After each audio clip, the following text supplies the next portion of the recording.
Hello, everyone. Thank you for joining today as we get into session number 2 of our 6-part webinar series. Thank you, everyone, for joining in. Session number 2, how to right-size your business for recovery. This is one of the most popular things that people ask us, especially as we come out of the pandemic. We want to make sure as your stores are reopening that your business is right-sized for success. Before we jump into a lot of the data and strategies that we're going to cover today, I wanted to at least throw down some ground rules, make sure that everybody can get maximum benefit from this webinar. First thing is audio. We have 2 options. You can join via computer or phone. Make sure that you're getting crisp, clear audio. And the most important thing is the questions panel. This is an open panel discussion, so we want to hear your input, and we've set aside time towards the end to handle your questions from the audience. So please use that questions panel to submit any comments or questions, and we will address them towards the end. And the most important thing that we're asked the most often thing is, are we recording this? We absolutely are, and we're going to send a recording to all registrants later on today. So without further ado, let me introduce Mark Weiss, co-founder and CEO of Management One. Thank you, Nico. I appreciate everybody being here today. I know it's important to get into the meat of things, and we want to get started as soon as we can. But first want to welcome my fellow panelists, Paul Erickson, who all of you know. Paul's is the director of sales for Management One. He's written his own planning software. He knows more retailers in the world than I do, and we're glad to have Paul on the team to share his knowledge. I also want to welcome Mike Alec, who joined Management One on May 11th. He's the new president of Management One. He is the absolute right person to lead in this very historic moment for retail. I know him from his time heading up the fashion trade shows at UBM. I've always admired his style, his intelligence, and his easy grasp of big ideas. Mike brings remarkable experience and expertise to our mission of becoming and leading the world in financial intelligence for independent retailers. And Mike will be making his first presentation in our webinars today. So thank you for being with us, Mike. And, in all the webinars that we create, we come from the point of view of as a retailer. A lot of people are in the software and technology business with retailers. I don't really know any of them that were born and bred retailers. And everything that we do comes from the point of view of a retailer. So how we create information, how we deliver information is with you in mind and what's important for you to be profitable and to grow. And I want to, just as a great Andy Grove, as many of you know, led Intel through all kinds of ups and downs and challenges, I should say. Everybody said Intel was going to be ruined with Chinese chip makers and with mobile phones, but he persevered and became one of the great CEOs of the last 50 years. Bad companies are destroyed by crises. Good companies survive them. Great companies are improved by them. And in our own world, I think I wrote an article about the greatness of the independent specialty retailers that I've had to witness and watch. And many of you are in the moment, the early stages of taking your companies to greatness. And I don't say that lightly. You're doing things in an accelerated way and taking advantage of that opportunity that COVID has presented us with. So right-sizing your business, it's just not about managing your expenses. There's a process to everything, and part of it is knowing your assets, obviously right-sizing your expenses, which is we're going to talk about today, eliminating products, categories, and vendors that are not profitable or strategic to your future. It's a difficult thing to do, but COVID-19 this pandemic puts a magnifying glass on everything, as you all know, and decisions have to be made, categories have to be closed, opportunities have to be seized. it's important to focus on high value activities. High value activities is really your roadmap.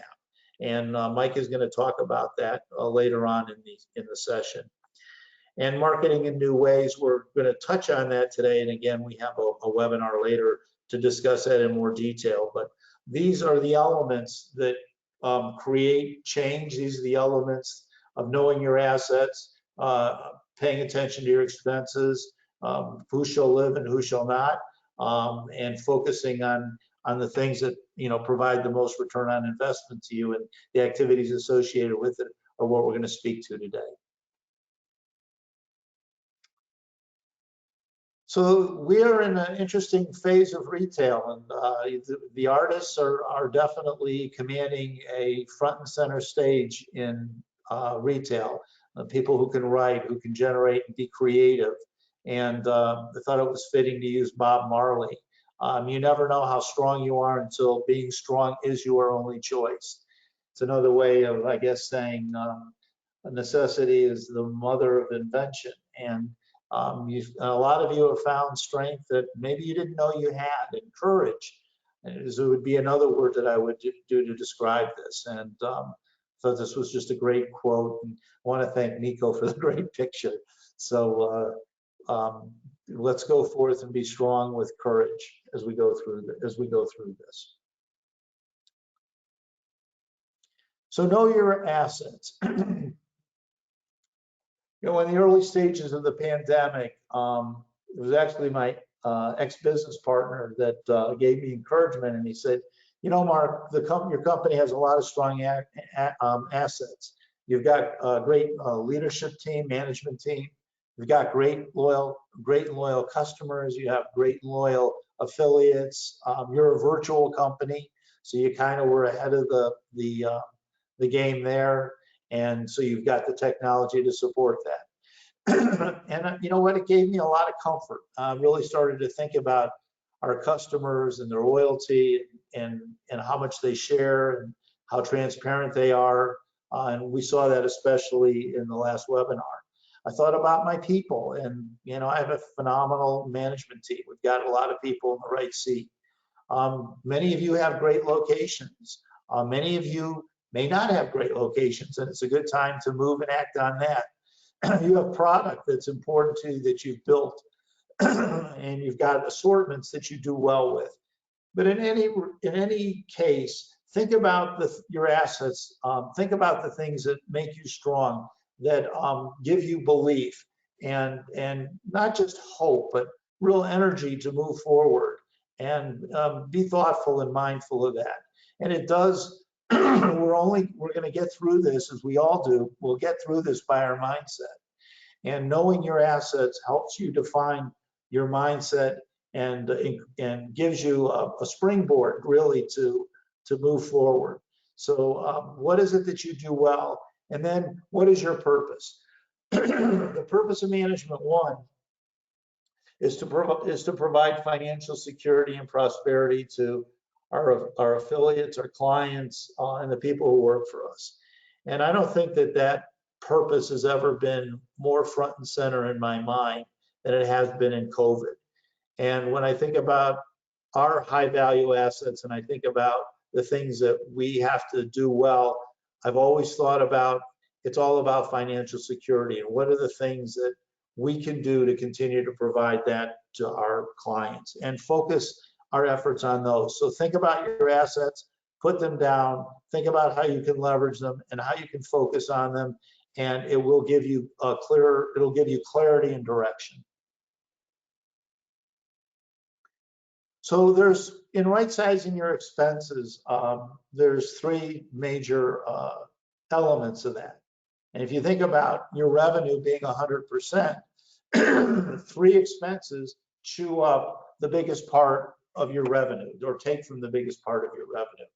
As William Edwards Deming, and I've quoted him throughout this, he's really the management guru of the 20th century and really was the creator of quality management, process control. He said, in God we trust, all others must bring data.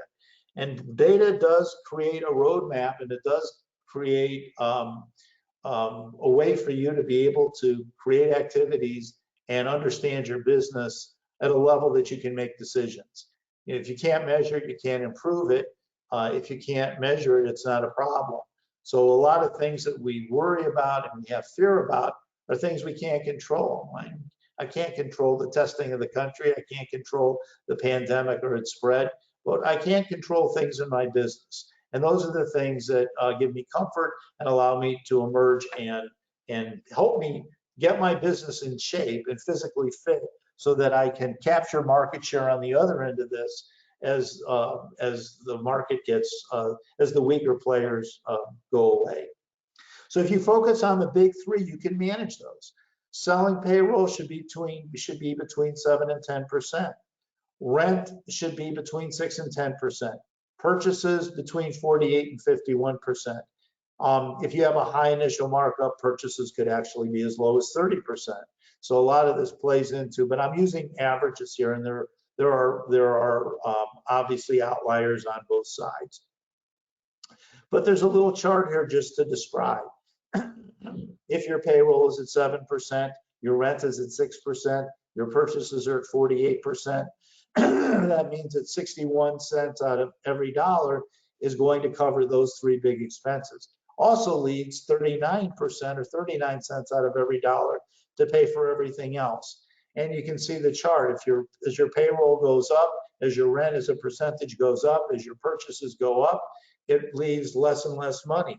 And on the far right, a 73% chews up three expenses, chew up 73% of the revenue that you take in. So being mindful of these three and how you can manage these and work through them is going to be significant to how you look going forward in the cash that you can save and preserve so that you can move forward. Sorry for the hoarseness here. Rent. So we're going to talk a little bit about rent, and we're going to talk a little bit about it in the next webinar, and we talked about it previously. But it's good to do the math on this so you know where you stand.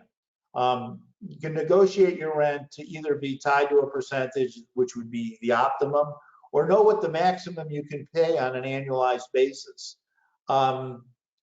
One way to do this is to look at what was your total rent in 2019, divided by your sales for 2019, and now you've got a benchmark or a baseline of what your rent percentage is. Or take the last 3 years. Or as an example, if your total rent last year, that's all rent, that's CAM, taxes, whatever other charges your landlord charges you. If it's or if you own your building, what you took out of it, because you still have to pay taxes and leasehold improvements and common area maintenance. But take your rent total that you paid in rent, divide it by your sales, and come up with a percentage. In this case, the rent was $150,000. The was $1.8 million in revenue, and the rent was 8.3%. Well, that's a good number to know, because as you move forward, you want to keep rent as a variable expense. So you don't want your rent to go higher than it was in 2019, and you knew what your operating expenses and your profit was then. So let's say in 2020, you're projecting your sales to go down 400,000. That means if you wanted to keep your rent at 8.3%, your rent would have to be $116,000 or $620 divided by 12, $97.18 a month. So if you project your volume to be $1 million, then it would be 8.3% of $1 million, or 83,000, and divide that by 12. This gives you guidance on what you can spend. If you spend more than that, you could be putting yourself out of business. And I recognize that landlords are not all some landlords have been great, some landlords not so great. But you need to understand that whatever you determine to do for your rent structure going forward, this is a time to negotiate. And I would certainly expect a 2 to 3 year recovery on this. Tie any rent increase to 2 to 3 months of revenue equal to or greater than 2019 before you talk about increasing rent. To the extent that you can get this done through 2020 and then on to 2021 and 2022, I think would be excellent. If you're a landlord, you can't negotiate a percentage rent over that period of time, I would certainly recommend that you get them to a rent that's proportional to the percentage that you were at or less in 2019, at or less than 2019. Just a little tidbit, I think we mentioned this in another webinar, but landlords that are holding a 504C SBA loan on their real estate property, those loans are being paid for by the SBA for the period of April through September. Another way to, when you're negotiating with rent, I also wanted to say is to get an idea of what the value of your lease is out there, look at vacant space that's available in your area and see what the going rate is. And that'll again help you with negotiating. I've talked to several retailers where some spaces they've been looking to get into for a long time are now available, and they're getting leasehold improvements, and they're getting rents significantly lower than what they're paying now. Every market is a little different. Every situation is a little different. I recognize that. Just trying to give you some tools so as you go into these negotiations and you go into this, you recognize what you have to do to be successful. So we talked about rent as an expense, but let's talk about your payroll. So payroll, this represents an opportunity for you to change your compensation to performance-based pay. Now, some of you are going to say, well, Mark, what you're really talking about is commission, because that's really the elephant in the room. But if you look at your payroll as a percentage of your business, then you begin to realize that it's a selling cost. And the selling cost has to be between, I'd say 6 and 10%. Here I say 7 to 10%. And that's because anything more than that, you're subsidizing non-productivity. The way out of this is the way out of this is to be more profitable. The way to be more profitable out of this is to create more productivity. The way to create more productivity is to be realistic about what your selling costs are. Retailers can no longer subsidize poor performance on the sales floor. People come in to buy, we have people to sell them. It's what creates a relationship. We can no longer spend the time. And there's really no such thing anymore as slow time, because now that we're learning to do business virtually, you can really be in front of a customer. It doesn't have to be in the store, but you can be in front of a customer at any time. So this whole concept is based on understanding selling cost. The higher the selling cost, the more the business is subsidizing poor performance. So take a look at what your payroll, divide it by your sales, and you'll come up with your selling costs. If you're, and this has to be done by salesperson. And most POS systems keep track of salespeople and what they sell. And your payroll service will also, whether you do it yourself or you use a payroll service, will also tell you what the gross pay is. In this case, the gross pay of this, in this situation, was $800 for the week. They sold $10,000 in revenue. Their selling cost was 8%. And before we switch slides, there's another Deming thing here. If you cannot describe what you were doing as a process, you don't know what you were doing. You know, there's a lot of things that salespeople have to be aware of today, from safety to communicating and how they communicate to the customer, both in the store and out of the store. So I would recommend and encourage you all to look at your selling processes, take this opportunity to look at changing not only the compensation process, but to also take a look at the training process in your store. There's a lot of great tools out there. Certainly, you know, Whizbang has a great selling tool, as do other people. But I know Bob's, and he's got a great one, and he stays current. So there's a calculator, and we're going to update this. I think Nico's got this, and we'll have this updated in our playbook. But let's say Sally's sales, a period of 525 to 530. You can post the hourly rate, what you want the selling cost to be, the hours worked, 30, 35, 40, whatever it is. And then on the right side, the sales per hour tells you what the break even is based on that hourly pay. It tells you what the break-even payroll, what the break-even sales have to be, so that in this case, Sally needs to generate $7,500 in sales to reach her 8% selling cost. Anything that Sally does above 7,500 is performance-based. You can call it commission, but it's performance-based pay, and she'll get $200, she'll get $800, and guess what? Her selling cost is 8%. If you run your businesses by percentages, you don't have to worry about paying her $200. She just improved your sales by $2,500. That is significant. So she's beat her break even by a significant amount. And again, this template is available. Let's go to another slide. In this situation, Sally only sold $6,000. And so she didn't hit her break even of 7,500. And her sales per hour, she didn't hit her sales per hour 187.50. Her selling cost is now 10%. Her desired selling cost is 8%. So if you look at the chart and you look at the percentages, if everybody in the store was at 10%, you just lost 2% to cover your profit and other expenses. So one of the tips, and I really have to credit Neil Esserman for this.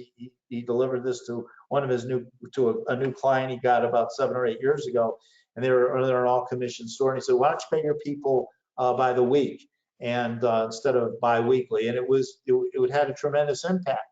Salespeople live week to week, and if they have a great week, it's nice to have some extra cash in their pocket. If they have a bad week, they know that they have the following week to make it up. This works in your favor and helps overcome the issue of, oh, well, I'm overpaying people in good weeks and I'm paying them too much in bad weeks. You have to look at this over a period of time and over a period of 2 to 3 months. If you find that over the period of 2 to 3 months, that salesperson isn't making their break even or beating it, they're probably not the right person for you and not a good fit. They either need more coaching, more training, or they're just not a good fit. And so you need to think about finding somebody who might be a better fit for you. Again, these templates are available in the new PPP. Thank you. So let's just sum all this up. You know, if again, I took the chart from the beginning and what's available. You can see it clearly in the first section leaves 39%, 36%, 33%, 30, and 27.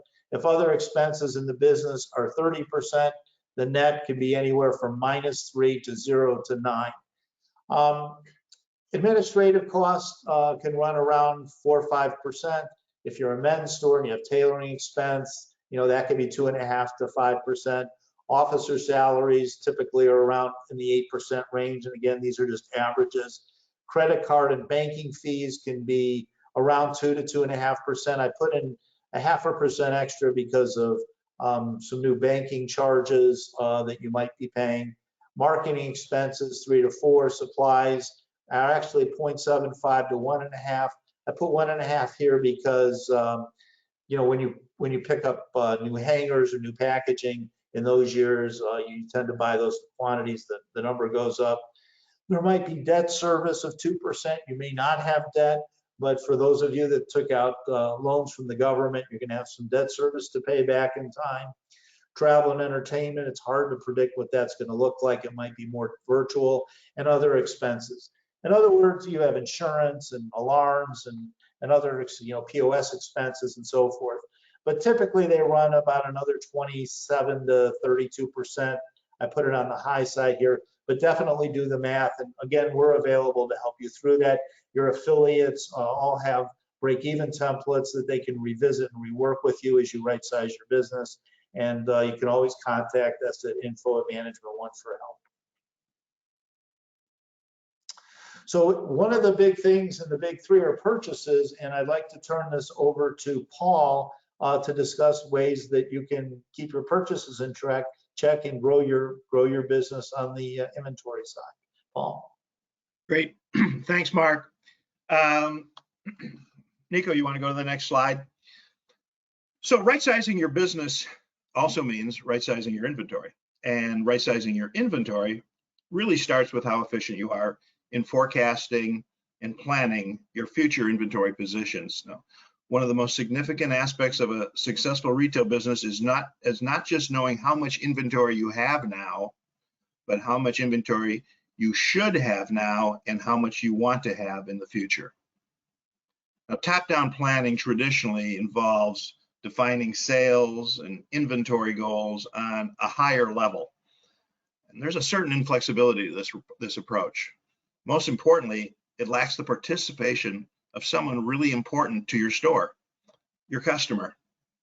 And whether you're anticipating sales to increase or decrease through the remainder of 2020, top-down planning can cost you growth. Now, in the movie Jurassic Park, Jeff Goldblum is quoted saying, "Life finds a way." Well, in retail, hot items find a way, no matter the business climate we find ourselves in. Because it has been proven that just a few SKUs, just a few styles can be significant to your sales. You know, broad and thin inventory assortments is not playing it safe. It is deadly and will always leave you to stock shortages of the very best items. Nico, you can go to the next slide. Right-sizing your inventory means eliminating products, categories, vendors that are not part of your strategic vision for the future. The idea is to understand that the principle, you can't be everything to everybody, exists, and to use it to help focus your inventory to produce more sales than you previously thought would be possible. See, many of your classifications in your store may be both overstocked and understocked at the exact same time. And the overstock is usually not only what may not be part of your strategic future, but in addition, it could be dated inventory consisting of broken sizes and discontinued styles and poor color choices, and even vendors that are no longer part of your store going forward. In other words, a percentage of the classification consists of a whole lot of nothing. Yet the same classification is understocked in subcategories, vendors, items that are selling well but are invisible to you in many cases because of top-down analysis. And because of this, classifications in your business in general will never reach its full potential until the problem is diagnosed and remedied. And this is the very reason retailers never achieve their full sales potential in good times or in bad. Now, what I want to do is show you an example of this scenario actually happening to one of our clients. This is what we call a global sales and inventory report. And you can see on the left who he's listed as classifications. And what you see in the lighter shade is where this retailer has decided to dig deep, drill down, and look a little deeper down at where his opportunities and problems might be. And so I just wanted to share with you, if you can see the jeans business, which was actually a $41,000 month last month. But this retailer decided to break it down because he felt he was missing business. Where was his opportunity to do more business if he had greater assortments? And so he broke jeans into core, which would I would assume would be pretty much replenishable basic items going forward. And then he broke part of his business down in jeans to fashion, one-off fashion, in and out, not reorderable. So what we found the first month is that the sales in both core and fashion last month were almost identical. He did $12,142 in core business. He did just under that in fashion, $11,592. But if you go over to the column on the right, how much inventory he had. The inventory in core, 28,000, did 12. Looks like it's pretty much right on the money. But look at the inventory we're sitting with in fashion. After selling over $11,000 in product, the inventory position right now is at 14, slightly more than a month's supply. Now, this retailer has 3 stores, and so the next drill down, Nico, if you go to the next slide, is let's look at this information at a store and subcategory level. So what you do see at this point in time is we'll take the core, which, if you recall, had $12,000 in sales with a $28,000 retail inventory. Looked about maybe right, depending on how you would plan the rotation or turn. But then we dig down to look at store 1, his best store. In store 1, his sales were $7,506, with an inventory of $8,297. Again, the same problem we had in fashion is now exhibiting itself in the core business of very possibly being understocked and turning the inventory too fast. At the same time, the problem is even more acute when we go and dig down into fashion. Remember, the fashion sales were $11,592 with an ending inventory of $14,248. But when we look at it by store, store one, again, his flagship, he did $6,812 last month, and his ending inventory is $4,970, or roughly about a 20-day supply. Interestingly enough, in the flagship store with an inventory of $4,970, it's about the same. All stores are having the same amount of inventory, but the difference is store one is dominating when we drill down underneath in terms of revenue. And there's the opportunity of, as you drill down and look at your business at a finer level, from by category, by subcategory, by store, by vendor, you're going to find all of the opportunities that are going to be so important for us to take advantage of going forward during the COVID-19 crisis. Nico? Now, right-sizing your inventory should also include right-sizing your vendor structure. Most retailers pre-COVID-19 were carrying a bloated vendor matrix, which in turn created a bloated inventory position. During COVID-19, more important as ever that we have to cull that down. And we've got to keep a vendor scorecard. We have to know who to cull down and who not. Now is the time to really look at who are our best performers and who are not. And do we really need them? Those vendors you invest your money in and do not perform at retail. Some other advice: contact vendors that in the past had refused to sell you. Retail Dive last month projected 15,000 stores to close in 2020. I check again with those vendors. They may have changed their mind. I'd also rethink your product mix. Do you have products that are going to help your customer adapt to the changing home office environment? You know, many of us will still be working from home post-pandemic for an extended period of time, if not permanently. Do we have the products that are appropriate for that change? And finally, I would try this exercise to be better focused on right-sizing your inventory. I'd walk outside your store, turn around 3 times, click your heels twice, and picture starting your store over again today from scratch. Knowing what you know today, what you have been through, and what would you do differently? Would it look exactly as it does now, or would you make changes? Map out exactly how the store should look, not how it looks today, and you'll go a long way to improving your bottom line profit. I'm going to turn this over to our new president, Mike Alec. I think, Mike, you're next. Take it from here. Excellent. Well, thanks, Paul. Thanks very much. Thanks, Mark, for the kind introduction. I'm excited and happy to be part of Management One. So Paul and Mark have just walked you through quite a few activities that you can use to try to right-size your business for the recovery post-COVID-19. And it can seem a little overwhelming. You know, you got to work on your inventory, you've got to work on your vendor matrix, you've got to work on your store and your landlord negotiations, you've got to work on your staffing. And there's a ton of other things I'm sure you can think about, you might changing or improving as you go forward. So how do you decide what to work on first? And there's a few filters to use. The first one I think Mark really went through pretty well, which is to look at those things that move the needle financially.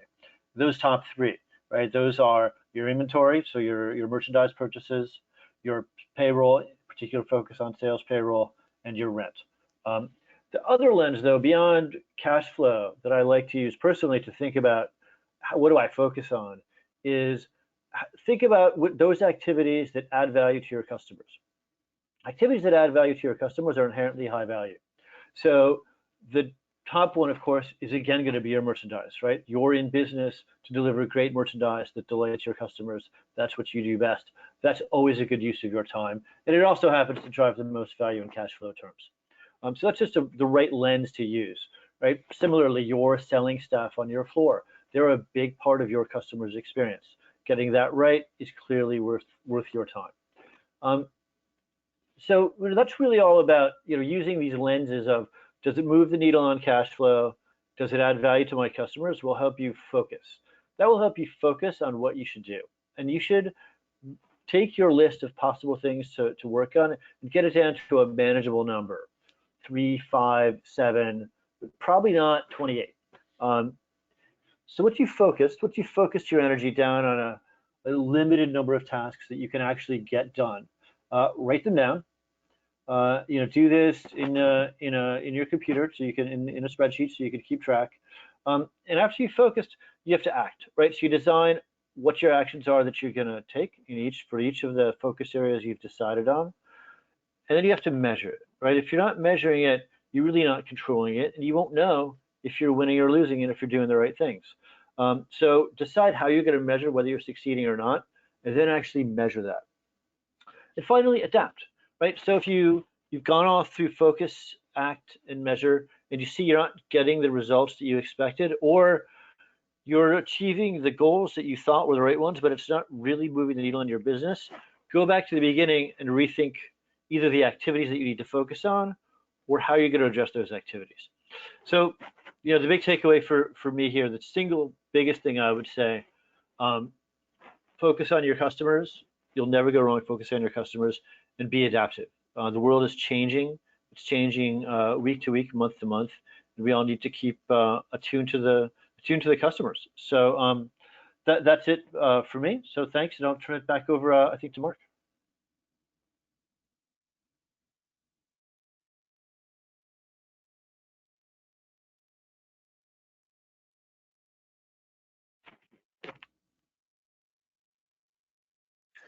While we're waiting for Mark's mic here, I will say, as we speak on marketing, we are going to have a webinar, I believe it is June 16th, on connecting to your customers. So we're not going to focus too deep here on marketing, but we can say when you're right-sizing your business for recovery, you really need to look into your marketing in new ways. Make it fun.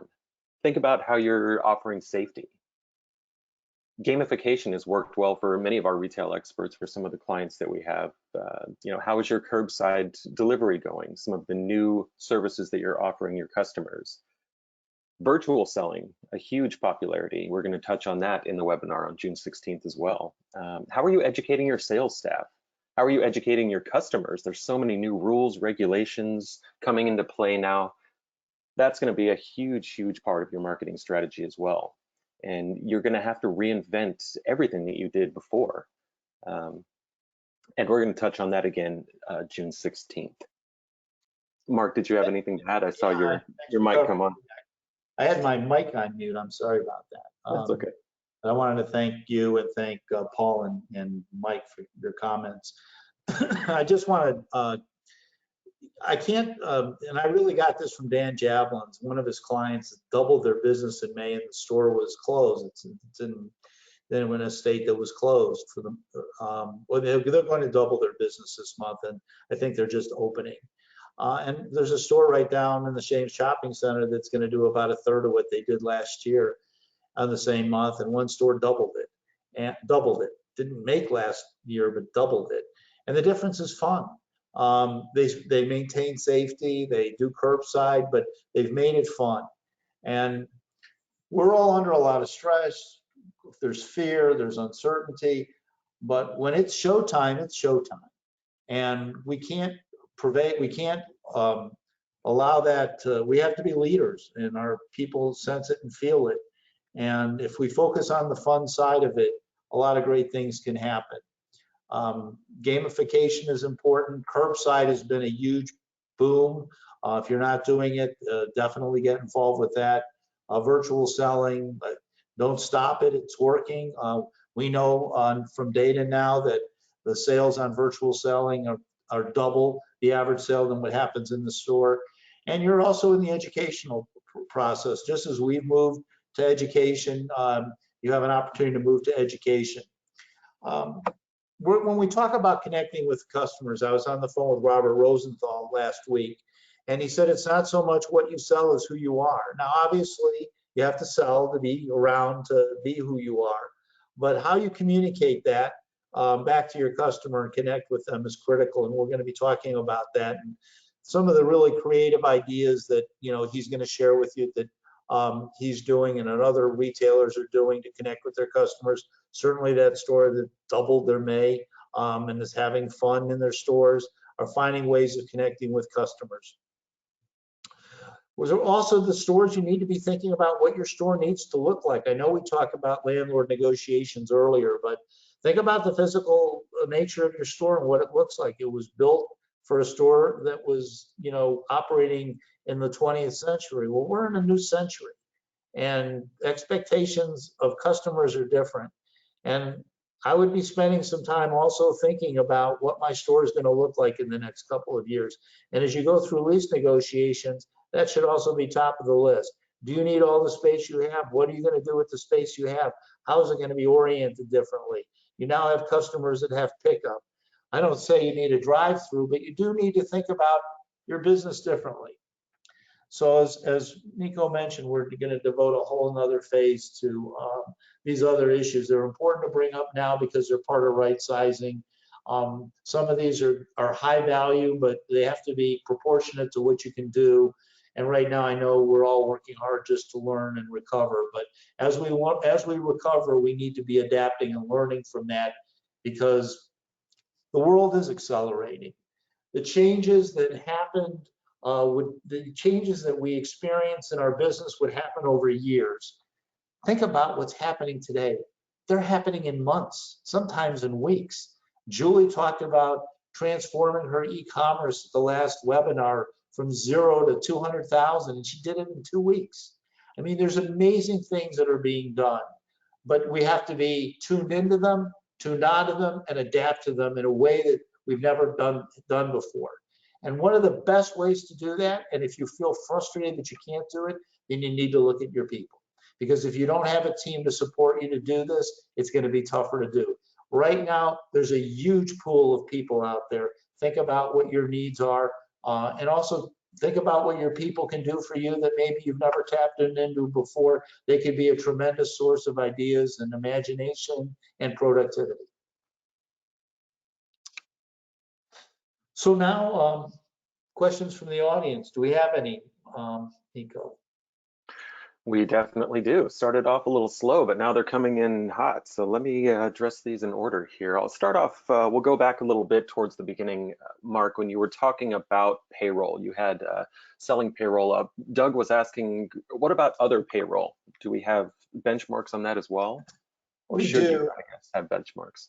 We do, and that's why I put the owner salary at 8% and admin at 5%. It depends on the nature of your business. But the one thing that you need to look at is what your fixed expenses are and other payroll. And by the way, before I forget, I want to give credit that payroll worksheet tool that'll be in the playbook.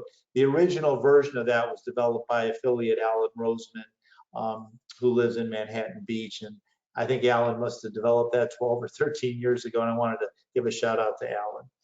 I wanted to, and thank you for letting us rip you off on it. But Alan, to answer your question, yeah, I mean, focus on we could have gone into the details of the other payroll, but they vary. If you're a men's store, you've got tailoring costs. Bigger operations might have buying staffs. So you really need to think about those. I would think about right-sizing the buying staff from a base salary plus performance-based pay and using metrics. We have a buyer's performance report that a lot of people use to manage the bonuses for their people.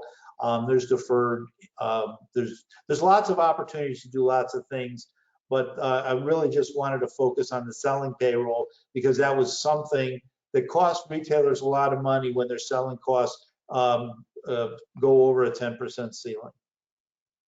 And are you including taxes in that, Mark? That was a question that just came in right now. Well, it's gross payroll, yeah. Gross. Okay. The client, the salesperson pays their share and you pay your share, but we're looking at gross payroll. Okay. Because out of the $15 an hour, you pay taxes and they pay taxes. So. And Craig was asking in regard to rent. I know we're going to touch on this heavily in the next webinar next Tuesday, but there's no negotiating for him, and I'm assuming for a lot of other people. So how can they begin to develop this variable cost if there's no wiggle room for them? Well, the point of doing the math is to know what you can survive with, and to share that with the landlord, and be patient and be steady in it. I know that I always say no is your first step to yes, and I know that it's hard, and I know some landlords have put a wall up there, but I think if you can be patient with this. I mean, in California, they're talking about changing the laws. I think as larger corporations are fighting the landlords, they're kind of setting the path and tone. A lot of, larger corporations have lawyers that they can afford to pay lots of money to find wiggle room within it. So there's got to be wiggle room. The point is you can't commit to a rent structure that you can't pay and be profitable with. And I think you need to share some of that information with your landlord. Certainly for those of you that got PPP money, 25% of your rent can go to payroll. Some of that PPP money can go to rent. I would certainly use 25% of it for that. Negotiate for March. Look at April as, nobody was open. And then for May forward, look at what you're going to be doing and look at what you can afford to pay rent. I'm not a big believer in deferred rent. But maybe you put some of it on the backside where they extend the lease by a couple of months or a couple of years. But every rent situation is going to be a little bit different. And I understand what you're saying, Craig, and I get it. But you've got to be patient with it, and you've got to know your numbers, and you've got to sit down with your landlord and go over you can't subsidize them. And there's pain that everyone is going to have to participate in the pain. The vendors, the landlords, the retailers. But it's not fair for one side to have all the pain. That just isn't fair. And that's why I would also encourage retailers to look for spaces that are available that are comparative to the spaces that they're in and what they could rent that space for today. So you have some kind of knowledge of what is fair and what market value is.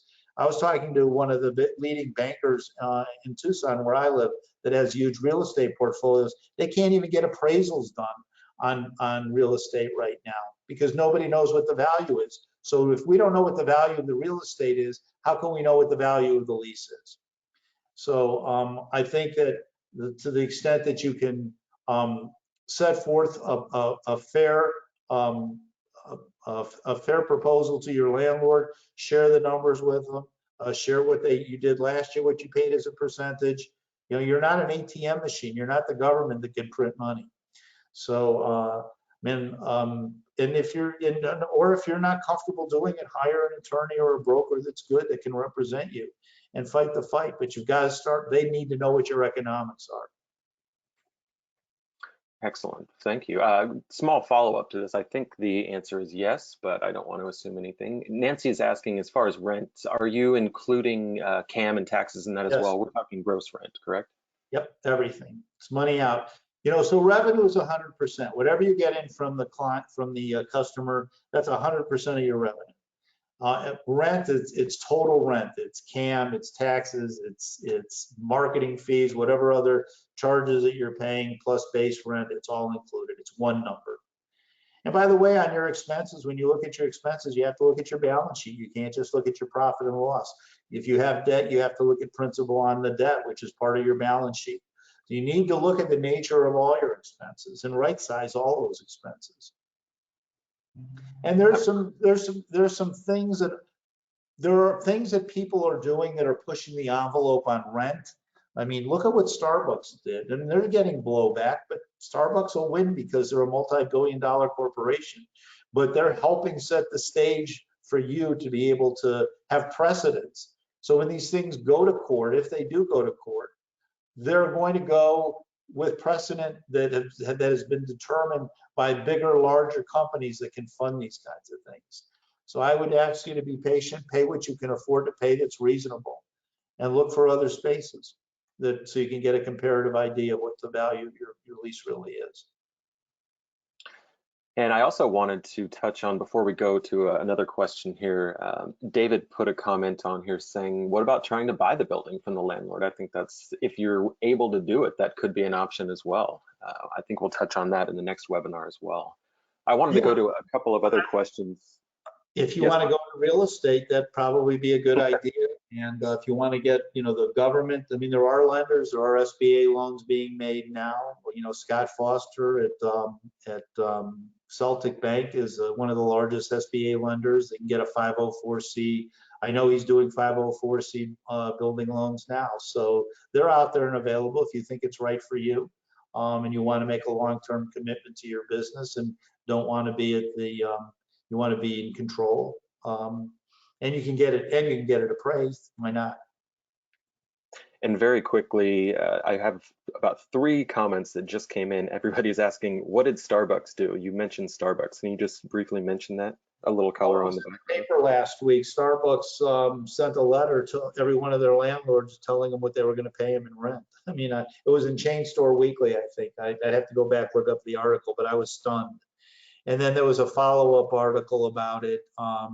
There's a couple of things that I read. I read the Wall Street Journal, the New York Times, the Chain Store Weekly, Retail Dive. These are publications that have great articles inside the paper on business and retail, especially the Wall Street Journal and Chain Store. And I would, recommend you read them because it'll keep you abreast of what's going on. I don't spend a lot of time, but probably the first half hour of my day is just checking the news wires and seeing what's going on.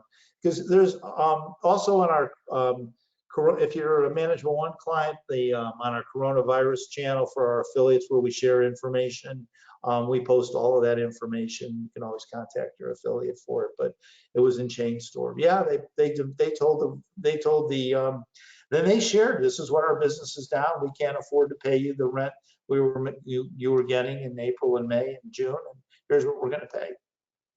So. Excellent. Craig was asking a question about performance-based pay. Their business is down 75 to 80%, and traffic is just horrendous. So when do you activate this performance-based pay? It doesn't seem possible in the short term. Okay, that's a great question. Well, I think you have the PPP money, so it's probably not urgent at this moment. But what I might do with the PPP money is double the commissions or double the performance-based pay, because that would absolutely do it. But I would also encourage, if your business is down 75 to 80%, I would go back and I would talk about my selling processes and how we're reaching the customer and how we're selling to them. Because if stores that are closed can do business, now that we're opening, we should be able to do business. And if we're down by 40 or 50%, that's acceptable. But if we're down by 75 or 80%, we really have to revisit what we're doing. There's a disconnect with our community and how we're selling to them. And I would strongly encourage you to look on filling that gap, because we can't continue business at those kind of drops. Definitely. This question's for Paul. Amy is asking, what does a vendor scorecard look like? Well, I think that's a great question, Amy. I think it's a misconception for a lot of retailers that they begin with the vendor scorecard from the position of simply gross profit percentage, or from a retail perspective, maintain market percentage. You can create any profit position you want to by any vendor if you just simply don't take markdowns. So one of the most important elements of a scorecard is not just the margin you get on that vendor, but how long it takes you to get your cash back from selling the merchandise. In other words, what's the inventory rotation? How much inventory do you have, and how much business does that produce every month and every season? So make sure that when you do a scorecard, you're looking not just at margin, But even more importantly, in my opinion, is look at the amount of inventory you carry from that particular vendor or the turn rate. Yeah, that's a great point. And we're going to be updating our retail recovery playbook this week. And I think we need to include an updated vendor scorecard. So we'll actually put that in there, Amy. And I just want to add on, Paul's right on with the inventory you carry, but when you do your set up your vendor scorecard, you should do it by category, by vendor, because not all vendors are strong in all categories. And you might find that you do great with this vendor in bottoms, but not so well in tops, or vice versa. So I think it's important to understand that, or they might be good in athletic shoes, but not good in non-athletic or so forth. So it's important to understand the strength of a vendor. Not all vendors are good in everything. Definitely. And one person is asking here, this is for Paul, the numbers that you showed on that matrix, when you really drill down into the data, does my POS provider provide that data? Well, it depends on who your POS provider is, but in all likelihood they do. You'll just need to find out how to find it. Most POS companies out there are providing you how much inventory you have, either at cost, preferably at retail selling price, and how much sales you're doing. So it's not so much what the POS provider has, but as how to find it and how to work with them. Excellent. Well, one of the things that in our core purpose, and I think this is a good, what is the information retailers really need to do to make decisions to be profitable and have prosperity? That report's an example of that. But in your decisions, when you create high value things in your business, think about what information you require and need to make decisions in your business. And you can take the template from the PowerPoint or from the presentation when Nico sends it out later. And if you want to work with your POS company to configure that would be a good thing to do. Definitely.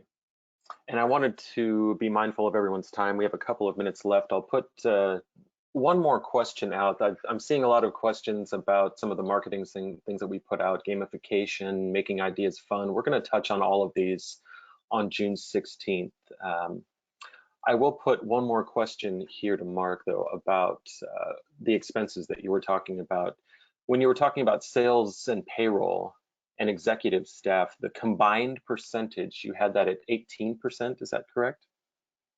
No, I said typically, and again, these are averages, owner salary, and again, some owners are involved in the business and sell, some buy, it just depends. But owner salaries with, when some owners don't take much of a salary, they just, they take distributions out. I mean, every situation's a little bit different, but an owner should expect to get at least 8% plus profit out of the business. And, but they may be part of the admin salary. So it's very hard to define exactly what those benchmarks. We look at thousands of financial statements from retailers, and what we try to do is move the admin out from the selling. That's why I tried to just focus on the selling part.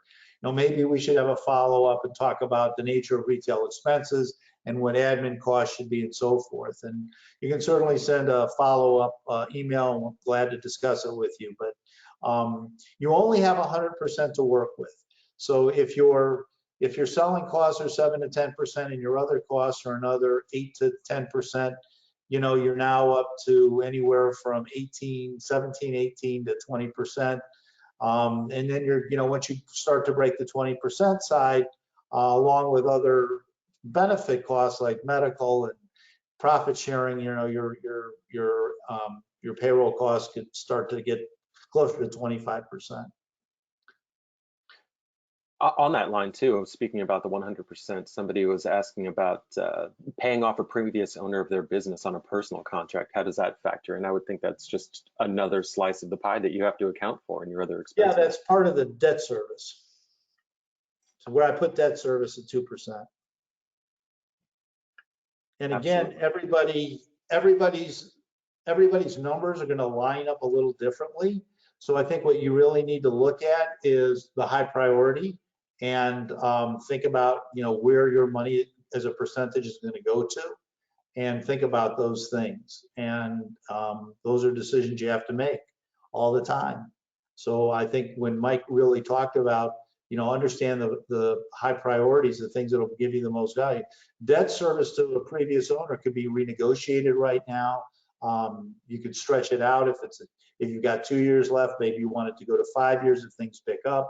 Most debt doesn't require a prepayment penalty. So you've got lots of things that you can negotiate and work with at this time, and take advantage of it.